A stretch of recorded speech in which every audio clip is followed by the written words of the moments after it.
বাংলা নাট্যকাশে এক অনন্য নাম সেলিম আল দীন। বাঙালি ও ক্ষুদ্র নৃগোষ্ঠীর জনজীবন, লোকসংস্কৃতি এবং আবহমান বাংলার রূপ তার নাটকে পেয়েছে এক নতুন ব্যাপ্তি।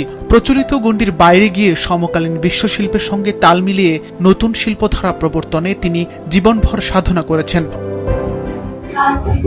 1949 সালের 18 আগস্ট ফেনী জেলার সোনাগাজী উপজেলায় জন্মগ্রহণ করেন তিনি।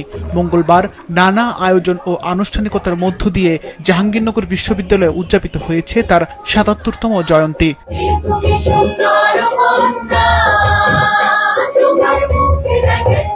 এদিন সকাল থেকে পুরাতন কলা ভবনে অনুষ্ঠানের আনুষ্ঠানিক যাত্রা শুরু হয়। দেহ তোমার অগাধ জলে করেছ সন্তরণ গানের মধ্য দিয়ে শুরু করা হয় জন্ম উৎসবের প্রথম আনুষ্ঠানিকতা।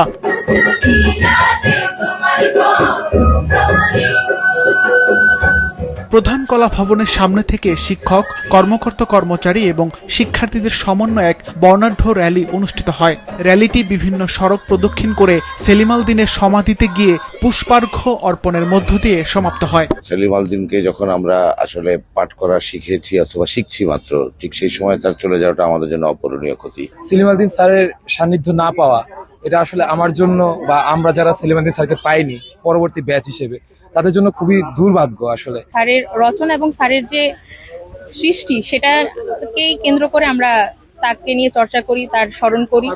আয়োজকরা জানান, সেলিম আল দীন শুধুমাত্র একজন নাট্যকারী নন, তিনি একজন শিল্প দার্শনিক। সে মধ্যযুগের বাংলা নাট্য নিয়ে গবেষণা করে আমাদের যে নিজস্ব ঐতিহ্যবাহী ধারা, সেই ধারাকে উদ্ঘাটন করে প্রমাণ করে দেখিয়েছেন এবং নিজেও চর্চা করে দেখিয়েছেন যে আমাদের নাটকের ইতিহাস সুদীর্ঘ এবং ঐতিহ্যবাহী। বাঙালি নাটকের যে প্রয়োগের ক্ষেত্রে নানান রকম বৈচিত্র্য রয়েছে, যেমন আমাদের গাজির গান, আমাদের কুষাণ গান, আমাদের গীতিকা, সেগুলো সেলিম স্যারের গবেষণার মাধ্যমেই সেগুলোকে আমরা তার নাটকের স্বভাবগুলো আমরা চিনেছি।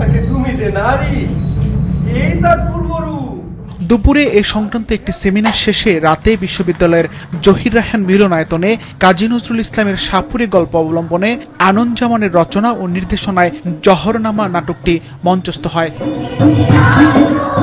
সিফাত রহমান, মাছরাঙা নিউজ শো।